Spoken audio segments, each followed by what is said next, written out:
screen starts glowing, and the film starts rolling. You wanna be knowing what you might be in for. So give the show a listen and find out what you're missing. Put yourself in position for the easy good score.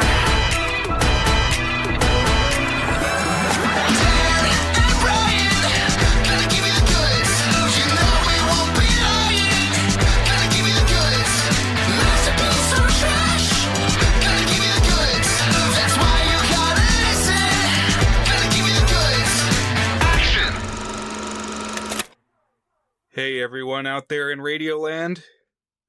Welcome back to The Goods, a film podcast. Although longtime listeners may note that this is our annual April 1st installment. We're actually sitting down to record on the day, though you'll hear it a little bit after the fact. And on April Fools, what do we do, Dan? One of my favorite annual traditions. Quite honestly, maybe my favorite annual tradition in the sense of the things that we talk about are just like much more unusual and different and interesting from my perspective than some of our other annual traditions even, although I like all of our annual traditions. But anyways, what we do is we each share with the other.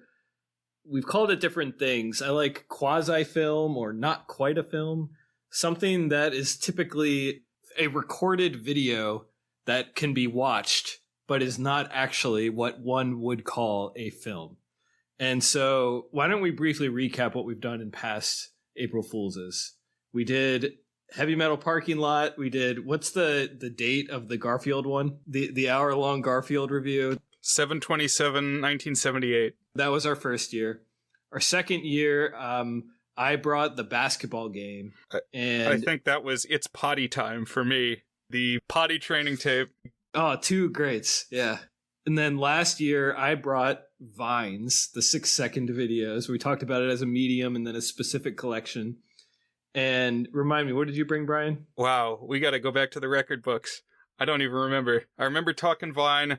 Was that? No, that wasn't Henry's Kitchen because that was for my birthday. It was Hamburger Game. That's what it was. It was Hamburger Game. About the Japanese guys driving around Los Angeles eating 10 hamburgers. Mm-hmm. And I think this is going to be another fun one for us. I concur. Because whereas last year we watched something 6 seconds long, this year I assigned something 6 hours long. A YouTube video that it takes 6 hours to watch, or maybe longer than that if you take it in several sittings. This is one we've been talking about for a while, Brian. So why don't you tell us about it? Yes, so this specific YouTube video is Action Button Reviews Tokimeki Memorial. And I know I've made numerous references to it over the years, and I wanted to give some context. Because this video dropped on New Year's Day 2021, so the 1st of January of that year. Peak, just mid-pandemic season, when it seemed it would never end. It was just dragging on, we were still wearing masks and things. But this placed it squarely in the time in our podcast history that we could have had it as an assignment for Time Loop Month, which happened in February of 2021, our very first theme month.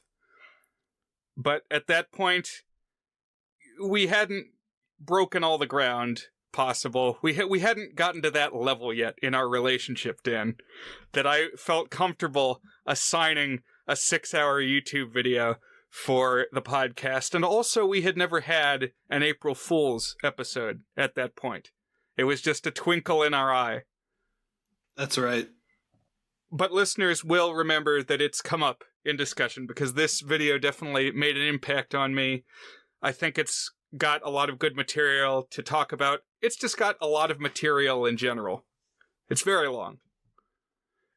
Its length becomes its own statement in a way. So I think this is now the longest YouTube video that I've ever watched. And I'll just say that I basically had two options.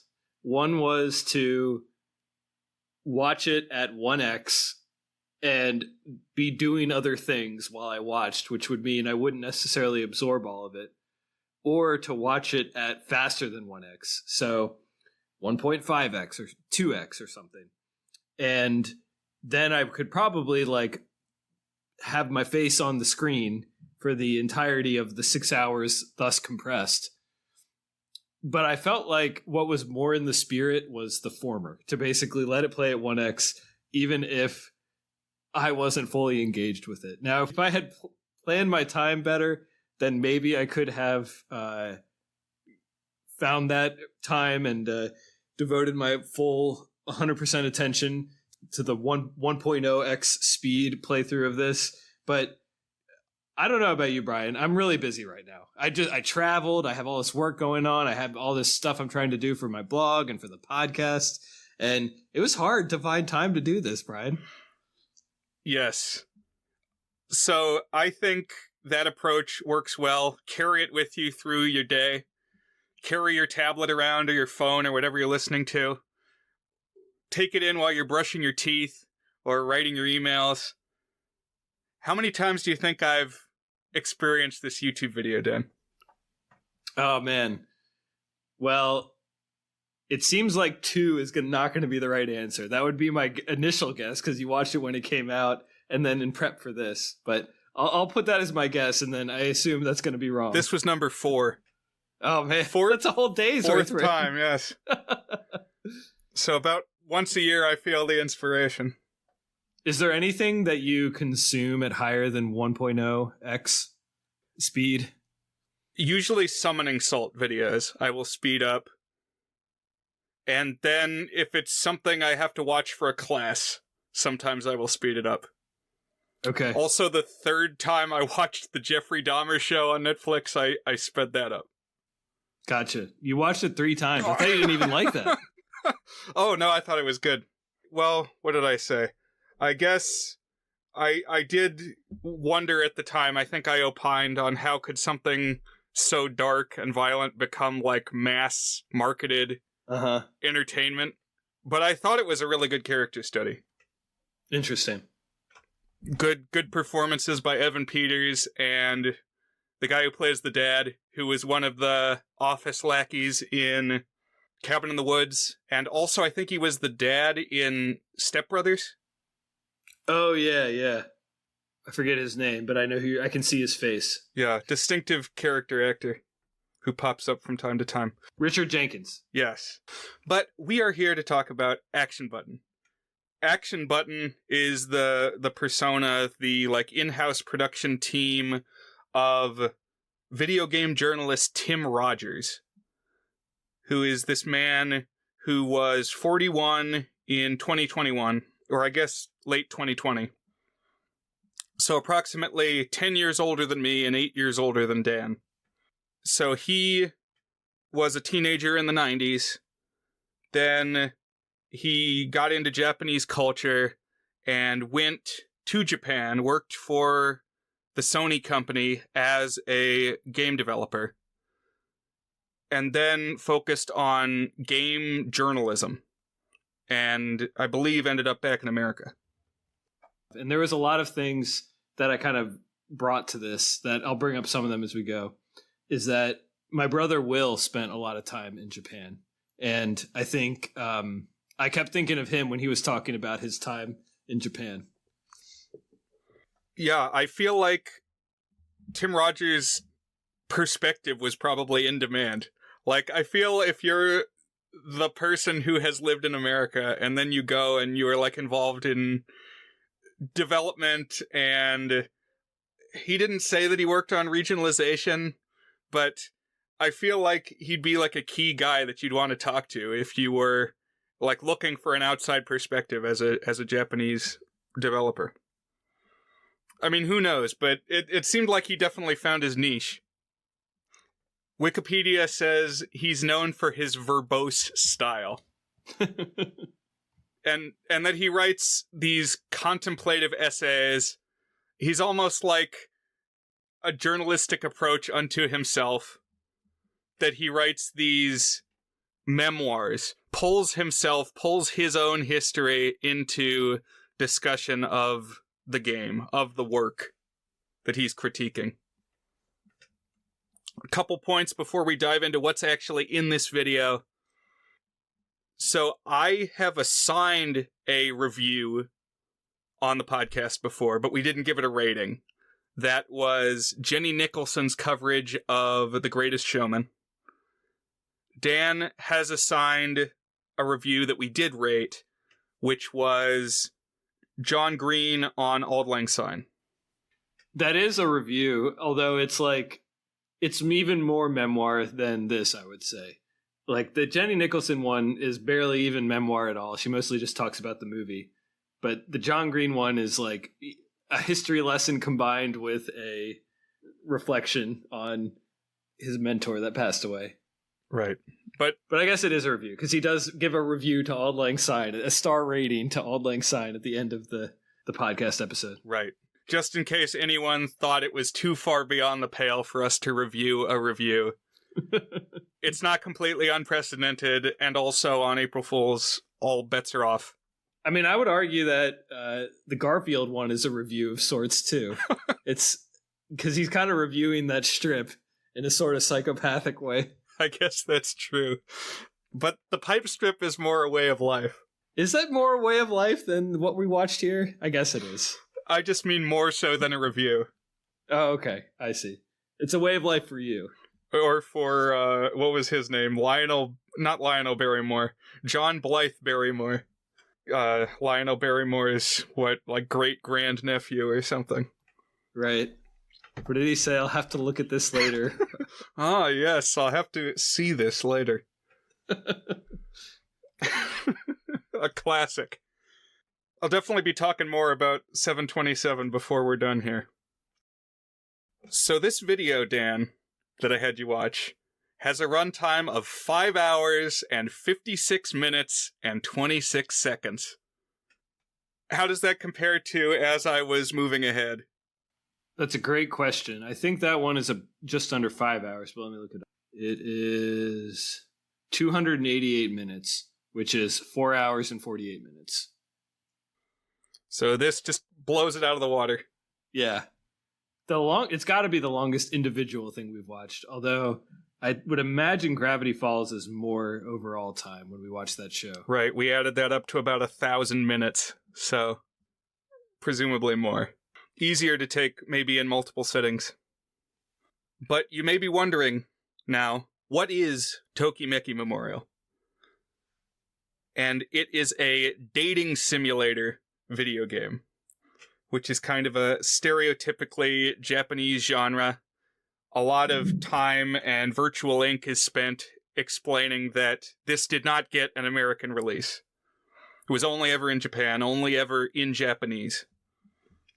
Now, my awareness of this genre, I mean, I was just kind of tangentially aware of it. I'd seen, jokes about it.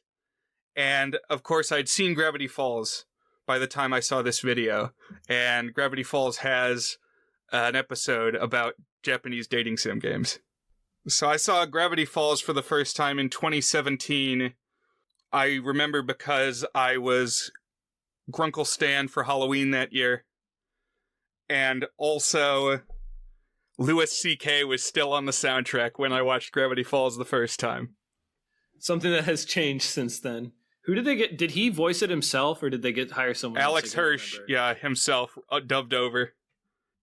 But in the spirit of bringing personal, date-stamped memories into the discussion, which is very much something that Tim Rogers does throughout this video. I started watching one of his other ones, and the top comment was, Tim Rogers has to think about his entire life before he reviews a game. That's great. Which, of course, is a reference to Walk Hard and what Dewey Cox has to do. It's the biopic approach to criticism. But this was my first deep dive into what a dating sim entails. And I guess this was really the first influential, widely played Japanese dating sim game that kind of set the template for what they were. And it was produced by Konami. So Rogers repeatedly compares it to other big Konami games of the era, like the Castlevania series. Basically saying that big name developers were involved in this thing. It came out in 1994, at which point Tim Rogers was 14. And he mentions like contemporary reviews of it or just discussion of the game that came out in American publications at the time, which were mostly pejorative, and said, what the hell is this Japanese weirdness? This perversion, essentially. Like, they're playing this weird porn game, is how they characterized it. And that Tim Rogers said that he felt bad for being curious about what this game might involve. One that he brought up was Electronic Gaming Monthly. It was a magazine that wrote about it. And the EGM, as it was called. Now, this 94 was before my time. I was 5 years old. I wasn't reading video game magazines. I probably read them when I was more like 13, you know, about his age, honestly. And so that was like an entire generation later. But I absolutely loved Electronic Gaming Monthly. I actually bought a 10-year subscription to it one time. The magazine folded before my subscription ended, so I didn't get my full 10 years. But I like bought old issues and read them, and they were so funny. And the whole crew of writers there had this great set of personalities that really came out in their reviews. And one of the unique things they did is instead of just having one review of each game, for every major game, they had 3 people write a review of it. So you're getting 3 different perspectives. And so you would have like, first of all, you'd get to know the different writers a little bit more because you'd be reading more by each of them. And you just get a unique perspective on each game because you get 3 different angles on it, which I always thought was really cool. But then they also had really funny features where they would make fun of stuff. I mean, kind of like what he's talking about doing, making fun of Tokimeki Memorial. But I don't know. I always found it really funny and not as mean-spirited as it seemed there, but probably some of it was, and it just kind of rolled off my shoulders. That is funny. Nothing rolls off Tim Rogers' shoulders. From what I've seen in this video, I've never watched one of his other videos. He's only got like 6 on this channel because they're so long and such substantial labors, but I haven't watched any of the others beyond just a couple dribs and drabs. But it seems like a commonality is playing up that he has like an eidetic memory. Like he is always living every moment of his life at once, like Dr. Manhattan. So he kind of jumps around in time and can ostensibly offer up like really detailed descriptions of what he was doing at a moment in time. But I like the way that he compares this game, Tokimeki Memorial, to the kind of wish fulfillment and escapism that is part of pretty much any video game, any simulation. He talks about other genres, racing games or fighting games or games where you fly a plane or play sports or shoot guns. And it gives you the opportunity to practice doing things that you might not do in your day-to-day life.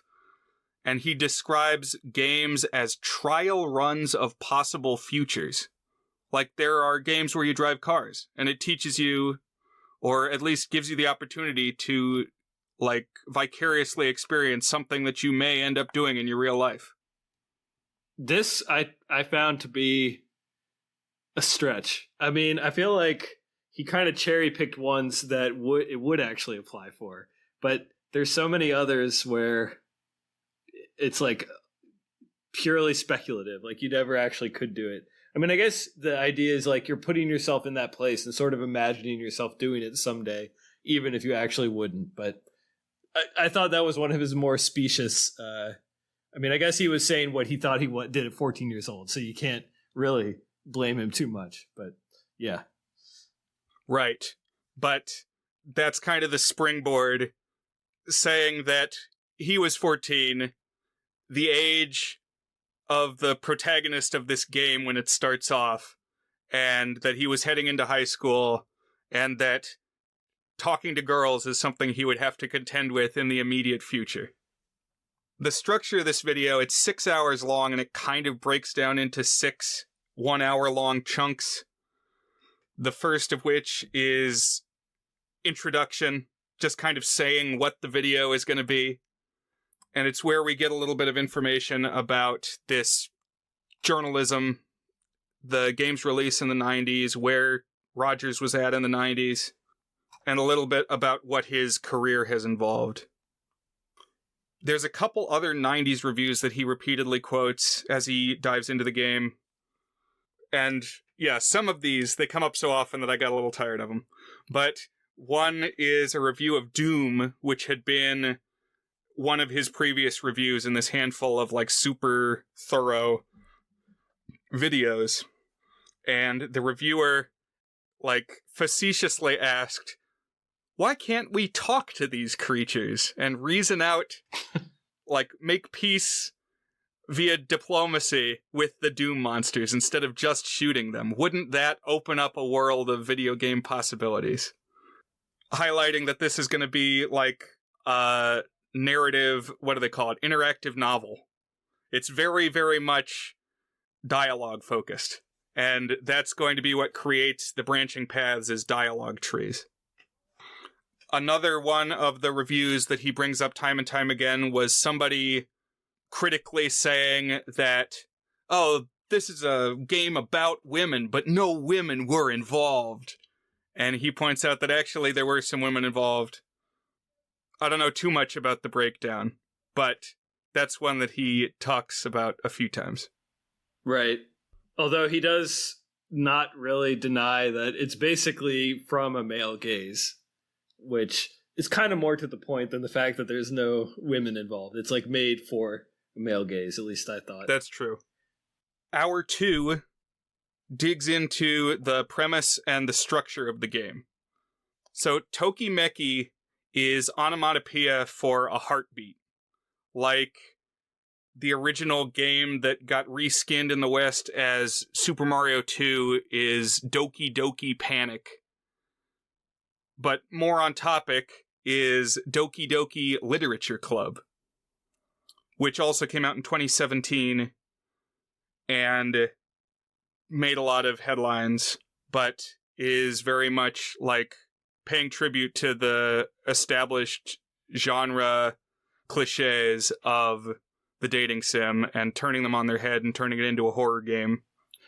Right, and he talks about how he thinks that deconstruction was premature. Like, people haven't properly appreciated what a game like this actually is, and that he wishes more people would actually just play this. Although he talks a lot about how it's a shame that this has never been Americanized, you know? You can't really play it if you are only an English speaker. Right. You have to learn a whole language if you're intent on consuming this. But the storyline of Tokimeki Memorial is that you are a Japanese high school boy, and since childhood you have been in love with the girl next door, whose name is Shiori Fujisaki. You'll hear the name Shiori Fujisaki many, many, many times in this video. And Shiori Fujisaki, Tim Rogers tells us, is the box art girl. She's the one front and center on the cover of the game. She has long red hair, like pinkish red anime hair. And she is the canonical true ending girl. Like, you're only going to end up with her if you do the best you can possibly do in the game. So kind of the quest that he announces is he's going to win over Shiori before the end of this 6-hour YouTube video.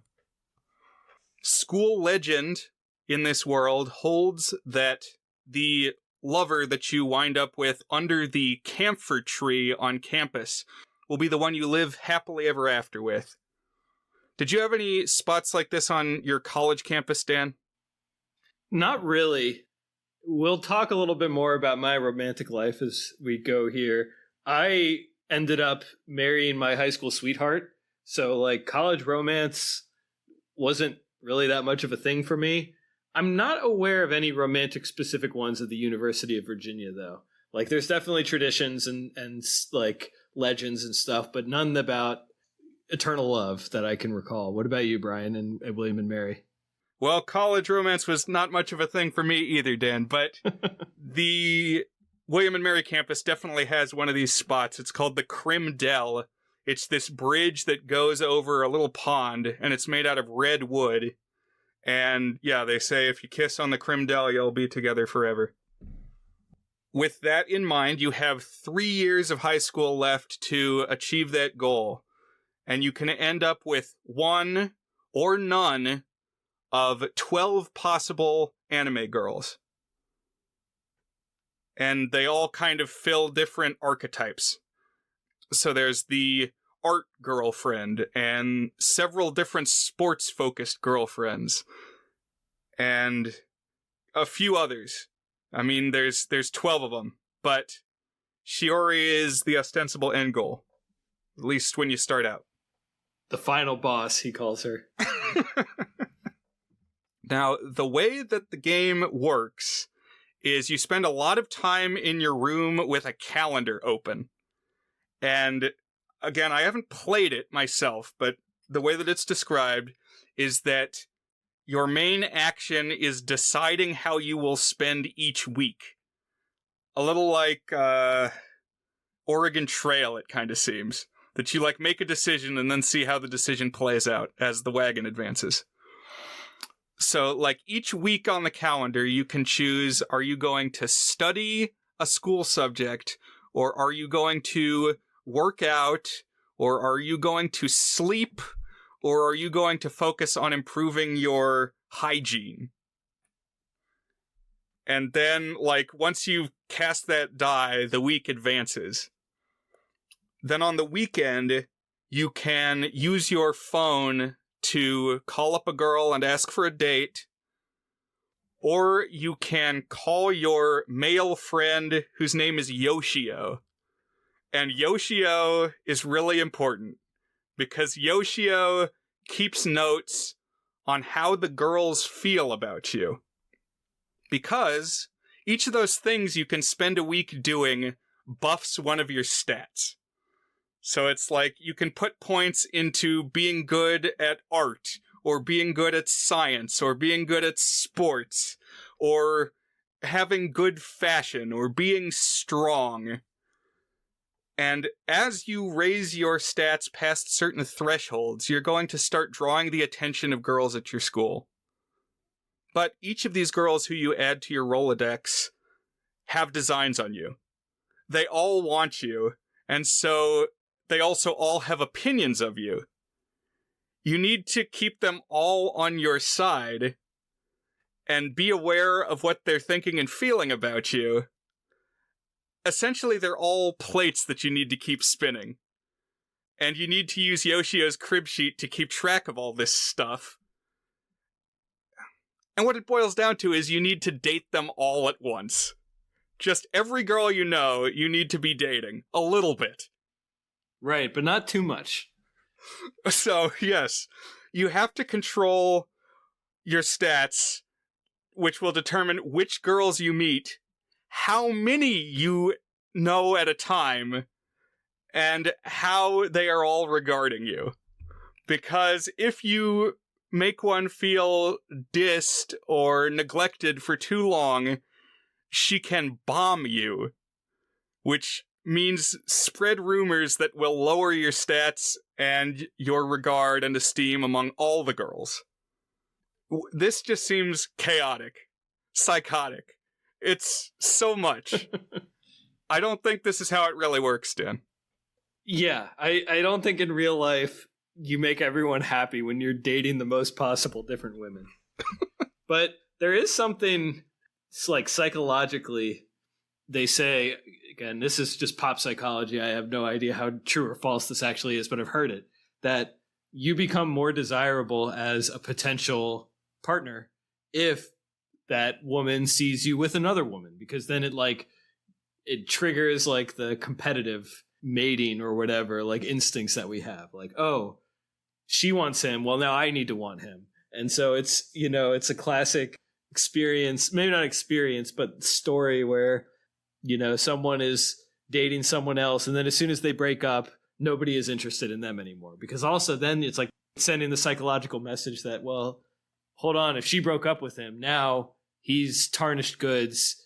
What's wrong with him? I don't want to be seen with the one who was rejected by someone else. even if those things aren't conscious, I think the idea is that there's like some aspect of that in the social hierarchy, which maybe points to just a kernel of truth in this, that like if everyone likes you and everyone wants to be with you, then that makes more people even want to be with you more, which is like a positive feedback loop, you know? Yeah, positive feedback loop, I think, is the right term. And just the knowledge that I think in a lot of fields, once you stand out and one person wants you, you're liable to be wanted by others. And that you have to at least not alienate people.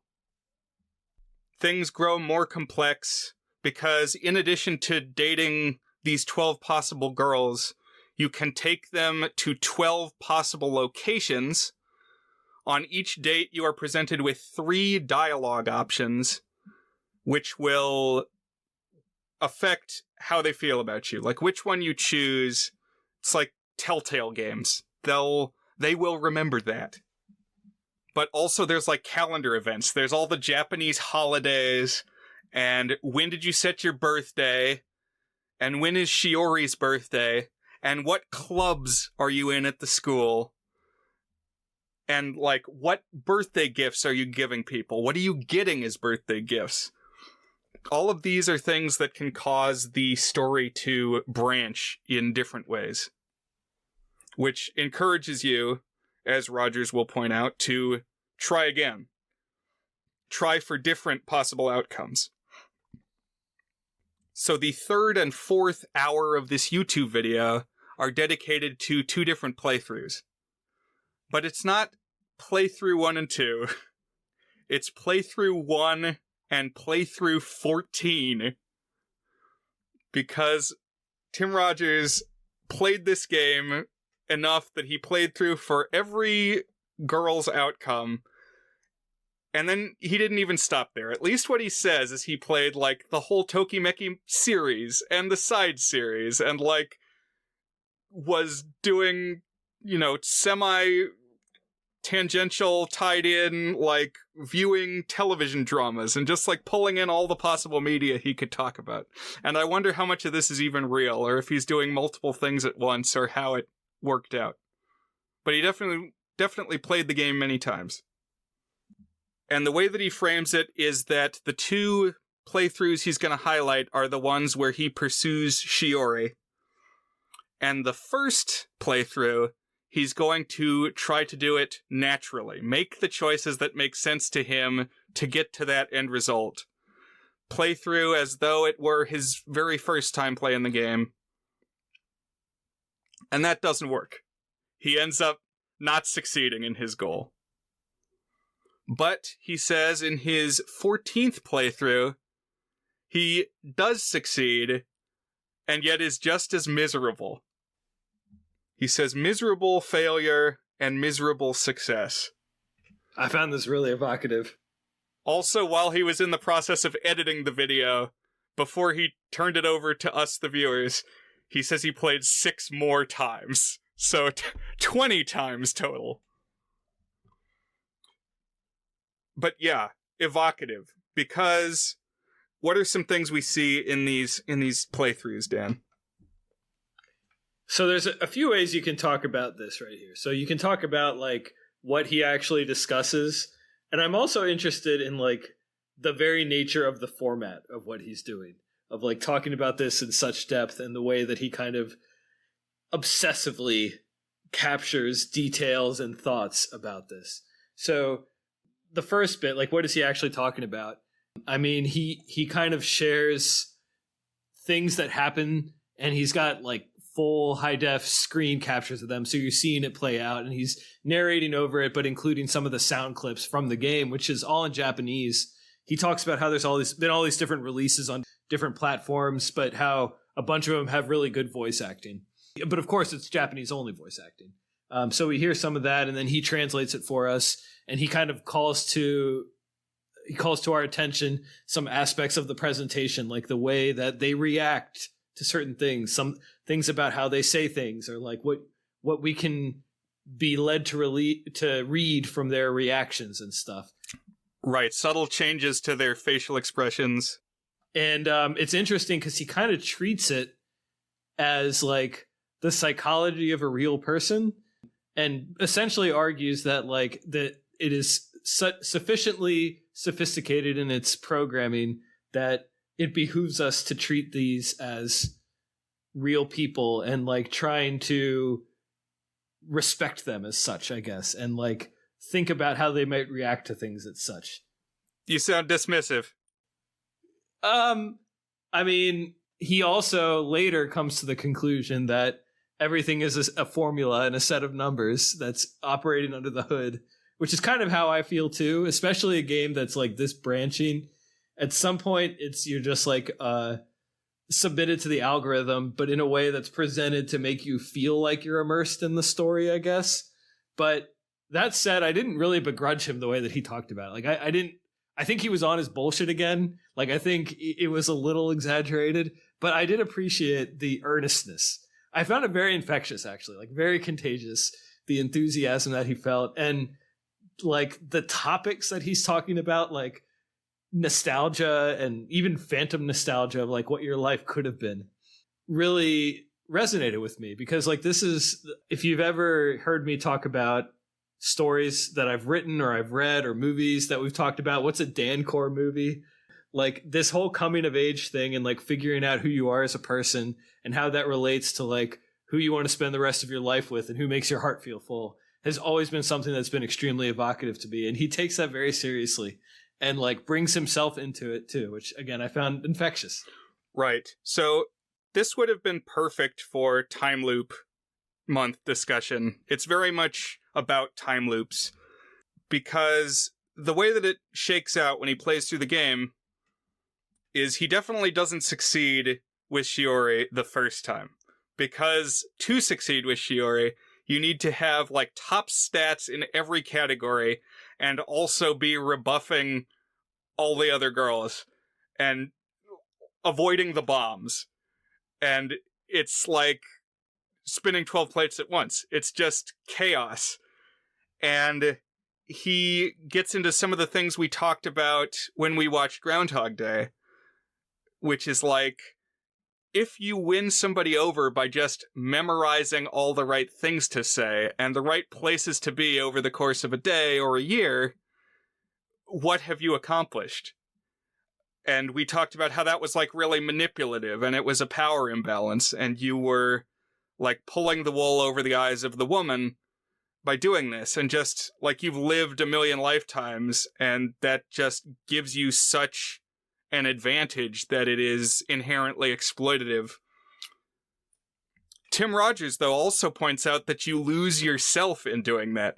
Like, if you're just remembering the quote-unquote right things to do, you're not acting like yourself. Yourself is lost, which I found interesting.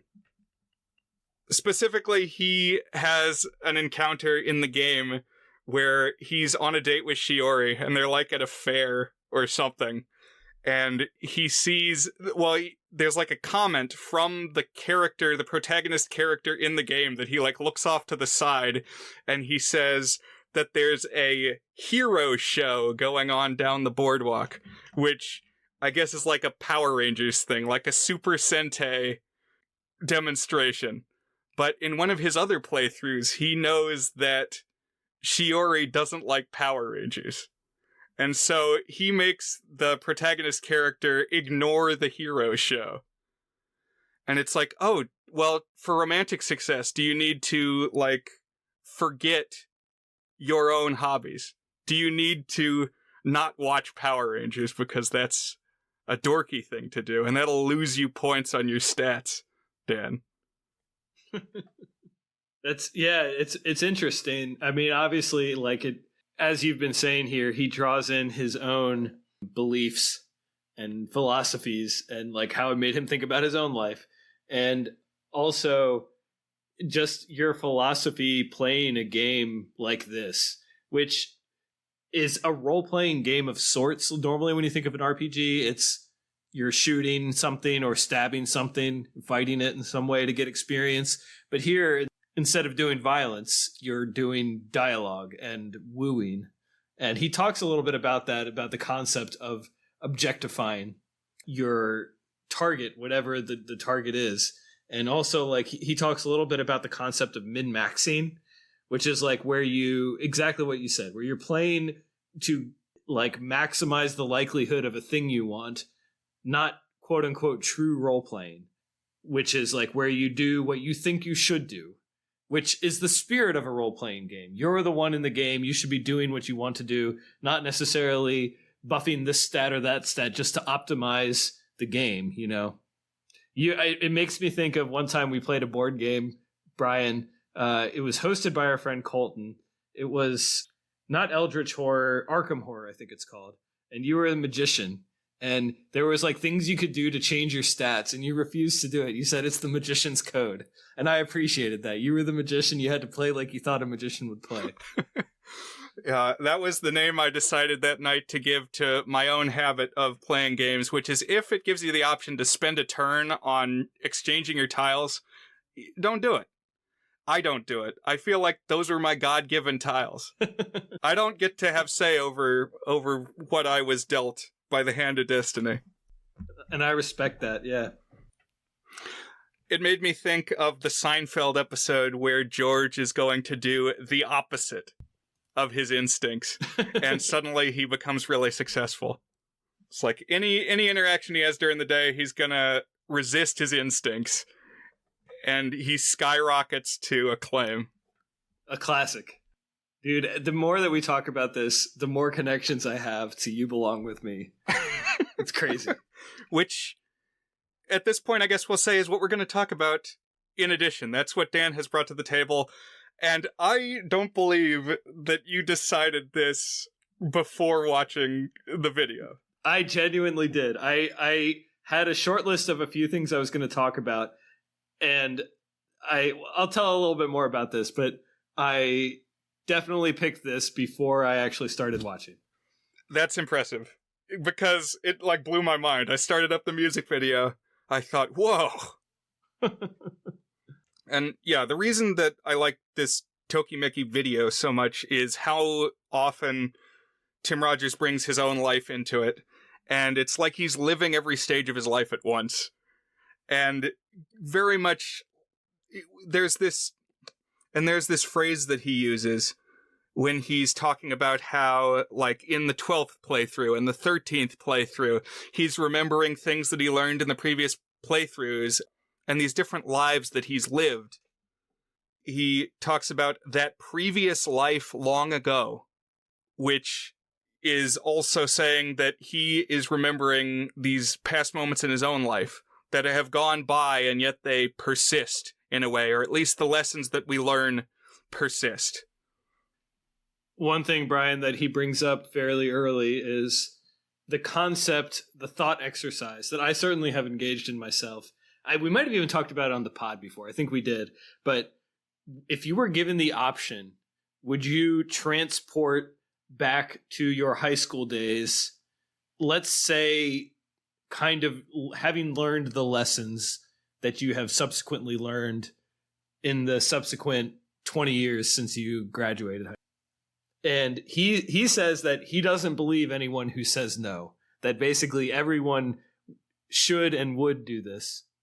And my answer is actually no. And the reason my answer is no, and I actually know the moment that I went from yes to no on this, it was when I had my kids, because like that kind of grew my heart in a certain way that like if there was a possibility that reliving my life, I didn't end up with my specific kids, that to me was scarier than like the opportunity cost of going back in time. Because I do agree with his general thesis that like once you have kind of a perspective of a grown-up and you've been through it once and you kind of understand all of the opportunities you have there and all of the just the openness of potential of life, that you should want to go back there. Like that should be your default response. And that kind of is mine. But I still think that if you gave me that chance right now, I would say no. I would probably make the jump if given the choice. I probably would have preferred to jump up to a couple years ago. Like, I feel like I learned things in 2020 that are just better going forward with that knowledge. So there's something to be said with, you I mean, it's all hypothetical. Nobody is time jumping. To quote the 1998 Merlin TV movie, the arrow of time points in one direction only, Dan. But it is a nice thought exercise. Because, yeah, why wouldn't you use your knowledge to maybe get a better playthrough? A better dialogue option. Now I want to just call out a few highlights of the video, little moments that you appreciated, because there's a couple things that I quite like. There's a lot of non sequiturs, a lot of little, like, offshoots of what gets talked about. One of the gags I really, really like is he has this whole theory of dates to the Arboretum. One of the 12 places that you can go on a date is to an arboretum where they have trees to look at. And according to his calculations, this is the most mid-date. It's the date that doesn't get anybody too hot and bothered. He says you can cool down anyone with the Arboretum. This was pretty funny. Also, he points out, he keeps saying that Yoshio, the male friend who keeps the crib sheet on how the girls are feeling, is a creep. And one of the reasons that he says Yoshio is creepy is that he has tall eyes. And how much weight he gives it when he says, Yoshio's tall eyes. Makes me laugh. I didn't even really think about that, but you're right. That is pretty funny. And yeah, his character model is like just slightly different in the way the eyes are drawn. And the way the camera like zooms in is a highlight for me. Are there bits that clung to you, Dan? You know, I was more taken with the earnestness and the reflection than the comedy. There definitely is some funny stuff. One thing he did a lot, and that usually got a chuckle out of me, is when he would kind of get on a tangent about how there was like a kind of creepy male gaze element to it. He frequently shows this one shot of the game of one of the girls sunbathing with her bikini top like unfastened, and just kind of highlighting that there is an element of maybe not skeeviness, but like, I don't know what all the genres of manga and anime are, but like something about like a harem-esque element to this, I guess. And he brings a couple more of those up too. He overall downplays it, but you can see why this from the outside, if you only took certain moments of it, might have the reputation for being those weird and kind of creepy Japanese dudes made this game. Right. And that's Mira Kagami, the girl who appears if you max your looks stat.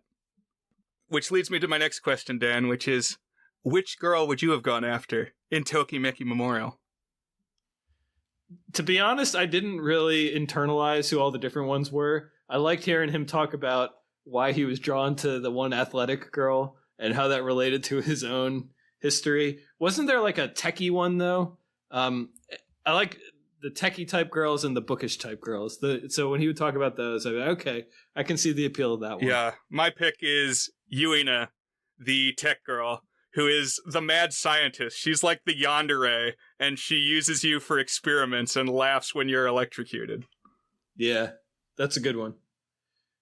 So I'll throw a semi-tangent in right here, which is my favorite game of all time is Mass Effect 2 from 2010. Have you ever played any of the Mass Effect games, Brian? I haven't. So one of the things I like about Mass Effect 2, so it was a trilogy of games, Mass Effect 1, 2, and 3. And Mass Effect 2 had like a really thin overall story.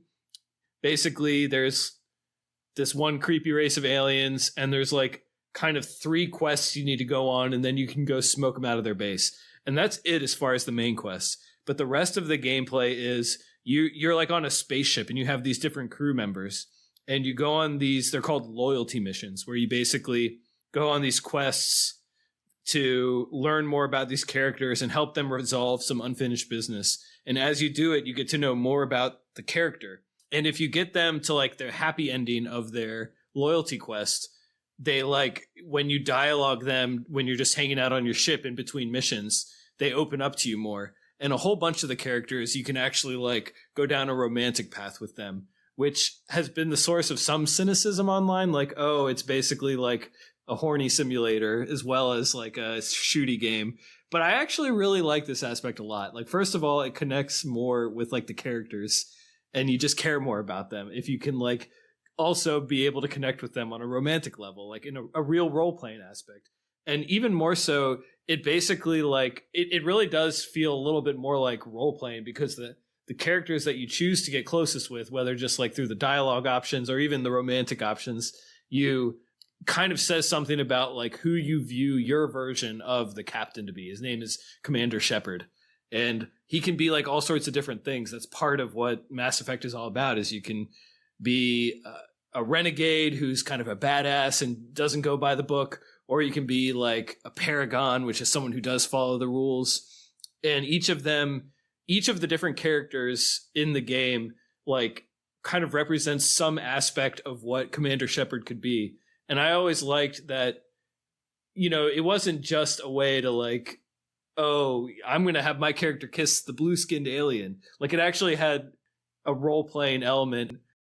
That's one of the things that when he was talking about the game that resonated with me is like, it's not just which of the pretty anime girls are you going to make your dude kiss, but like, it's as you are living through this high school experience as this 14-year-old, what are the things that you define as important, and and then that kind of refracts as who do you fall in love with. And I really felt that when I played Mass Effect 2 as well.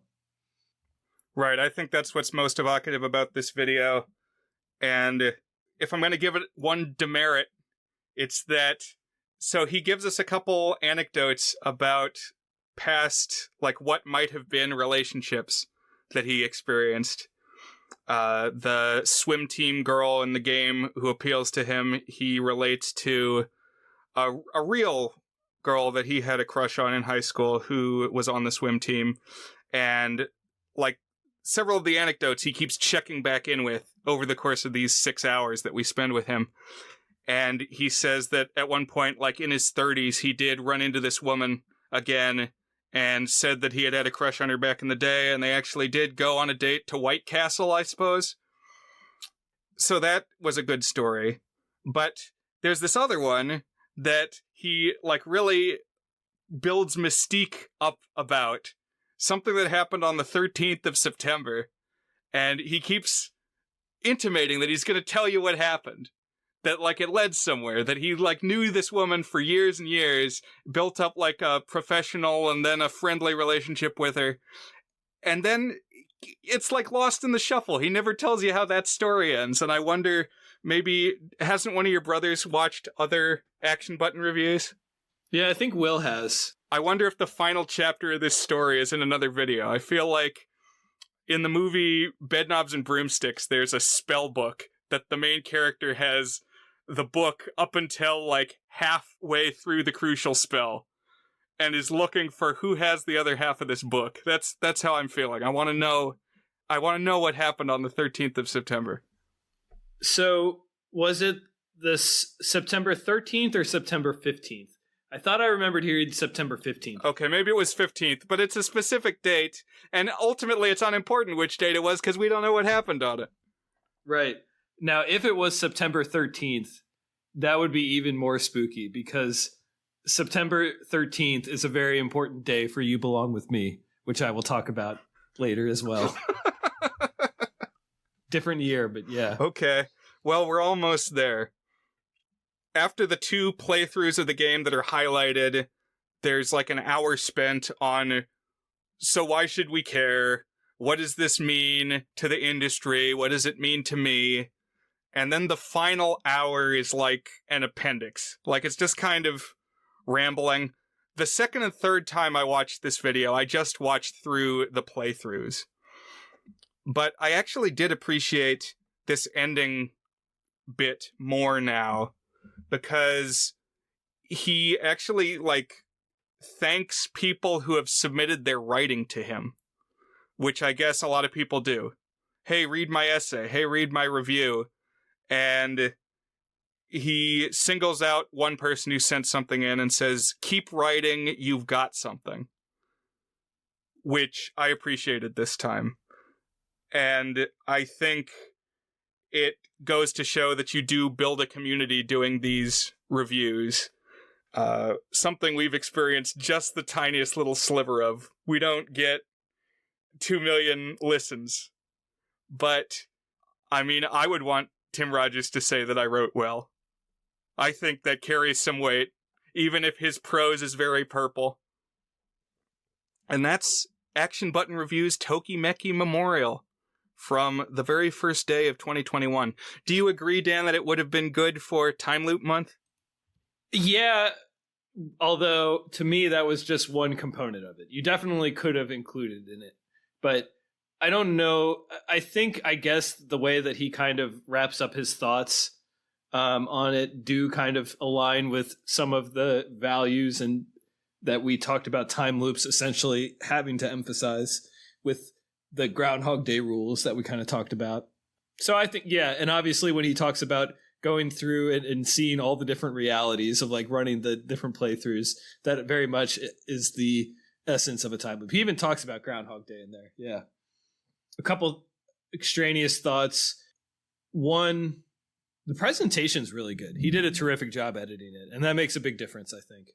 Like, he brings in music. I think he said the music was all from the game, although one of the compositions is basically just Clair de Lune by Debussy.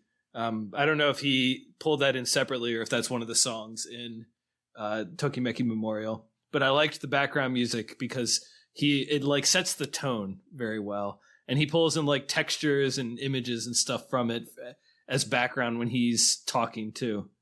Also, there's a scrolling background in the game itself, and he has that same scrolling background as like a layer in the video. Exactly, yeah.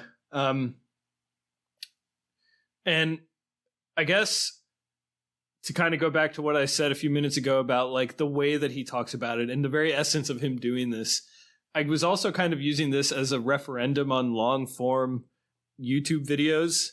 And so let's talk about that for a minute, because my general philosophy on life is albums should be 30 minutes, movies should be 90 minutes, podcasts should be 60 to 90 minutes. YouTube videos should be like 5 to 20 minutes. And when something is this long, it feels gratuitous. It's like, why is someone going to spend a quarter of a day watching this guy talk about something? And I have to say that I found it worthwhile. I also didn't convince myself that in general long form YouTube videos are worthwhile, because I think this guy's really good. And I think that's what it comes down to, is like, just like a good podcast. It's basically the same concept, but it's a video, you know? If you can hear someone talk about something in a way that's interesting to you and engage with it, that's cool. It's interesting that whole time, but it would depend. And I'm still not entirely sold that like the ideal YouTube video is going to be this long, or that even I personally want to spend a lot of time watching YouTube videos like this. First of all, any thoughts on that? I'm curious your thoughts. I also queried the Discord, which I can share some of the reactions we got there. Sure. I watch a lot of long YouTube videos these days, or I listen to them in the background. I think recently I've talked about that streaming has kind of abolished old estimations, old restrictions on how long things should be. Like, since the beginning of recorded sound, at least, there's been industry standards on, okay, well, a song is 3 minutes long because that's how much you can fit on an Edison wax cylinder. Or, okay, TV, that's a half hour long, and you gotta have your station breaks. But now with Netflix, you don't have to do that anymore. It could be however long. You carry your little TV with you everywhere you go. You can consume it on your own schedule, and everybody can do that individually. There's no set air times. You can just leave off where you stopped the last time the next time you get back in the car, you can resume the podcast. It is up to you. I think there are creators who can go too far with it. I don't think every YouTube video needs to be more than an hour long. A couple creators who I will shout out who I think make good long videos. One is Real Life Lore. You watched any of those, Dan? No, I've never seen that. So this is a guy, he does roughly like once a week an hour-long documentary about current events in a certain country. So like, why is Ethiopia the way that it is right now? Why is Saudi Arabia the way that it is right now? What has Venezuela been up to in recent years? And they're always like well done. Like, he must be really busy. That is interesting, yeah. But always educational. My brother Will on the Discord. So first of all, the Discord, join us if you're listening to this. It's at thegoodsfilmpodcast.com. We'd love to have you. So I basically brought up that we were going to talk about something that was a long YouTube video and what did different people think about that. And my brother Will, who always has an opinion on things, brought in his opinion, and I'm grateful for that. He said that he thinks comprehensive breakdowns of a topic are interesting, and especially if they are editorialized by someone who is good at articulating their opinions, which kind of matches what I'm saying. Like, I think if you're good at it, then it's good. You know, that's like, it's almost a reflexive statement, you know? If it's good, then it's good. But he called out H Bomber Guy, and like a few months ago, one of his videos went viral. Did you watch that one, Brian? I watched an H Bomber Guy video, which was about Tommy Tallarico, which may be the one you're speaking of. That was about a year ago that I watched that. I think this is a different one. This is about, well, it was about YouTube plagiarism, and it kind of touched different topics, but the bulk of it was about how this one creator had like just horribly and blatantly plagiarized and basically left a terrible trail of it, but still had built up a really dedicated community. And I thought he was good at telling it, but I also didn't think he got me to care. So I thought it ended up being kind of dumb that he was talking about it for 4 hours. Like, I don't care if one guy who makes YouTube videos that I don't watch plagiarized his videos. Like, that to me is not that interesting, even if you tell it pretty interestingly. But I can see like someone who's good at this. It requires a collection of skills. You need to, like, first of all, be able to write well. You need to be charismatic on screen. You need to be a good video editor. You need to be good at pacing things, which I guess is related to writing well. But it's impressive when it's done well. I just haven't spent that much time watching long form stuff. And of course, I like Jenny Nicholson's videos, which they really range in how long they can be. I think the last one about the theme park Evermore was very long, but they're not always long. I've watched a couple of hers, but most of the ones I've watched have been less than a half hour. Another thing that I was thinking a little bit about is like taking, so this is kind of unrelated to the form itself, but just thinking about the way that he kind of obsessed over a single game. So I had this app on my phone called Campus Dynasty, and it's a college basketball simulator. And it has an entirely fictional universe of college basketball. Each of the schools is based off a real one, but they're like fake. And I made it my goal to win a title with all 256 different schools in that, as just like when I'm sitting down and playing for 5 minutes. You can do that for 5 minutes. And I got really far in it. I started tracking it in a spreadsheet. So I was relating to him when he was talking about like getting over obsessed and really trying to understand the calculus of different mechanics and optimizing them. It felt a little bit less gross doing it in a basketball game than doing it in like a social life simulator. But my file corrupted when I had like 15 left or something like that. I got really far. And I thought about like essentially starting a new one and just trying to do it with the last 15, because it is kind of like a time loop in that you basically start from scratch when you go to a new school. But yeah, I didn't do that, but I related to it. He also talked a little bit about, I don't think he actually used this phrase, but basically the concept of emergent gameplay, where like what's presented right in front of you isn't necessarily that rich of a story itself, but the way that it generates stories in your brain is what makes that interesting. So like Mass Effect is not that. Mass Effect, it's all there on the screen. You're getting like terrific presentation with a rich story. But when I play games like The Sims 3, for example, which I had played hundreds and hundreds of hours of, I'm all about that. That's like you start to like develop goals for yourself and like telling your stories about what your characters are and stuff.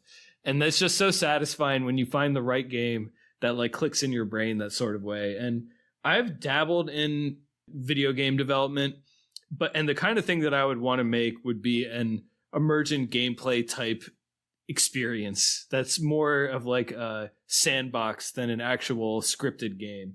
Like that would be much more my jam of something that I would be interested in. So I actually found the game that he was talking about it and the way he was thinking about it interesting to me too. Like I don't know if I would play this game now if it came out in English, but I think there was a time in my life when I would have been very drawn to the game itself because it sounds interesting, like imagining your own life and like making a game out of it in your head and a story out of it in your head. Yeah. You know what it made me think of? So it's like a choose your own adventure book where kind of all the possibilities are already there in the box, but you're discovering the paths that lead there.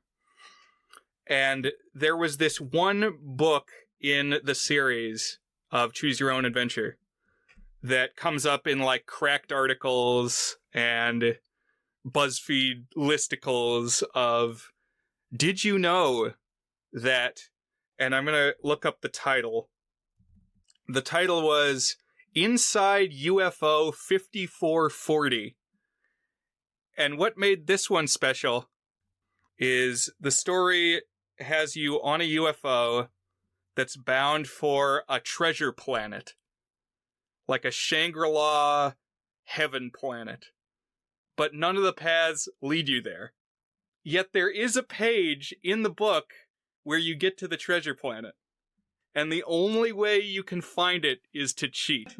Just check every page of the book. That's kind of how you have to win over Shiori Fujisaki. It's like that ending is in there, but no legitimate tactics will give you that result.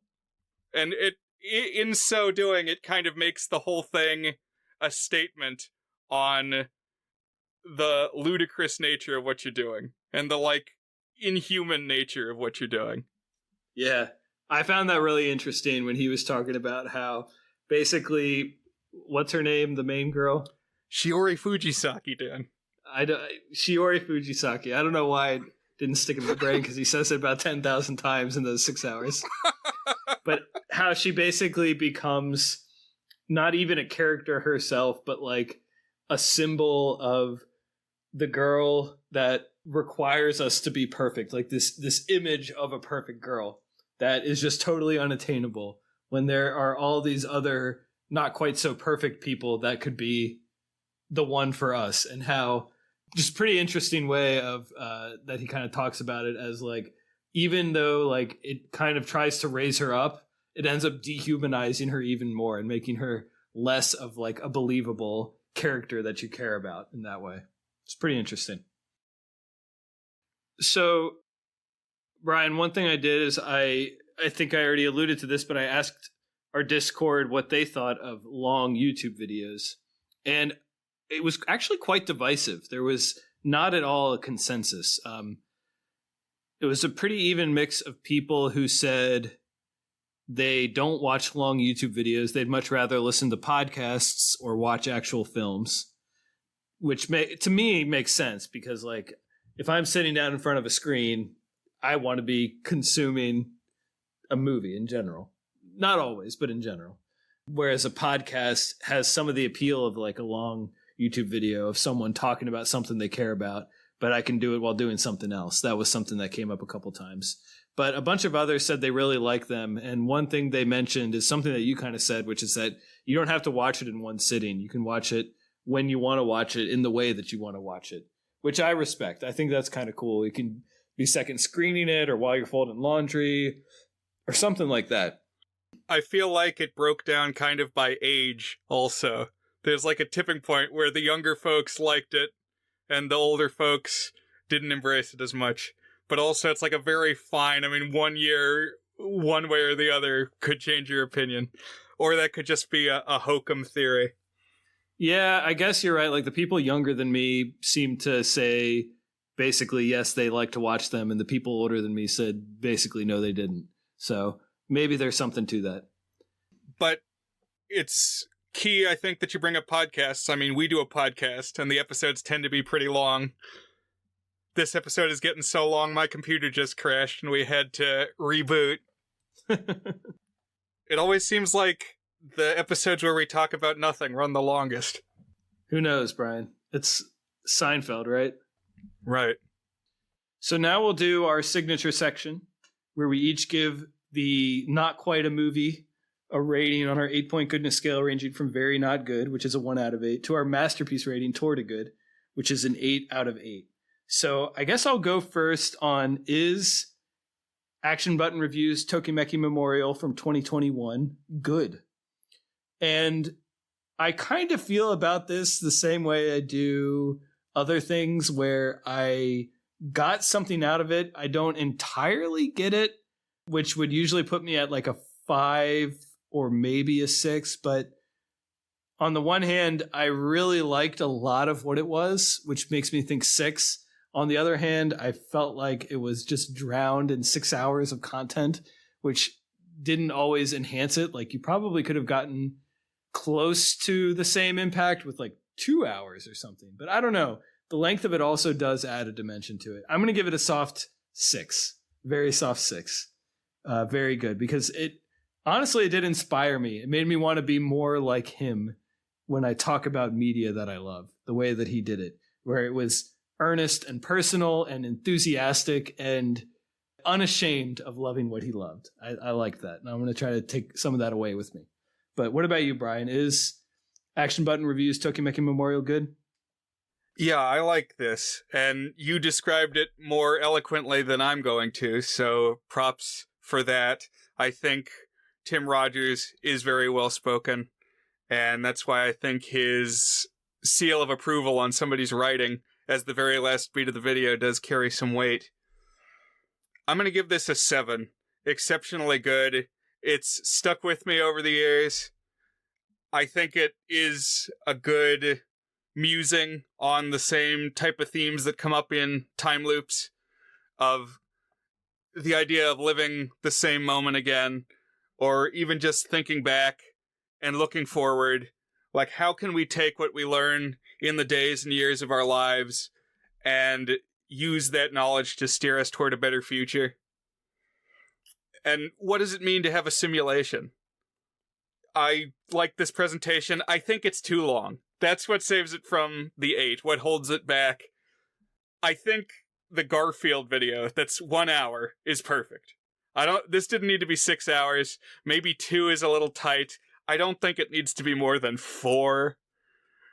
But it almost becomes like a bit of performance art, having it be so toweringly, monolithically long.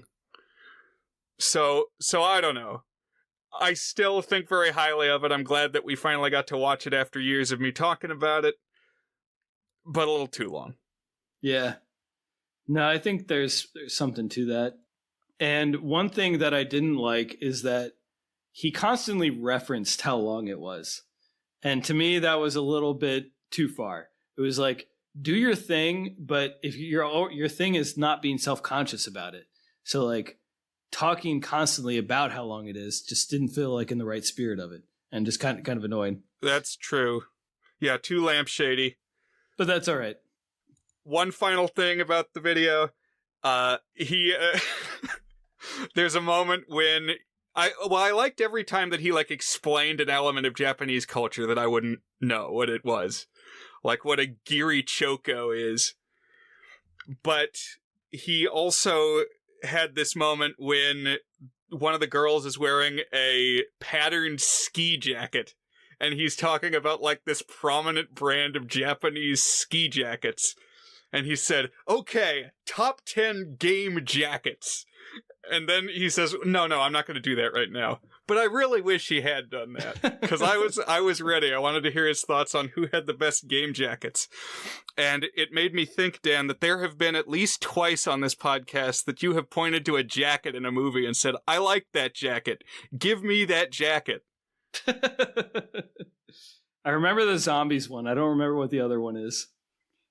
Zombies was the one I listened back to recently, but I know it's come up at least one other time. So we got to do like a transcribe or something just to find where it is. But I know it's happened. Okay. That's good. No, man, I like a good jacket. Yeah, for sure. And I would watch top 10 video game jackets. Absolutely. So do we want to switch to my half of the pod, Brian? Let's do it, Dan. All right. You've waited long enough. I'm excited about this. Check in soon for part 2 of our April Fool's Day episode.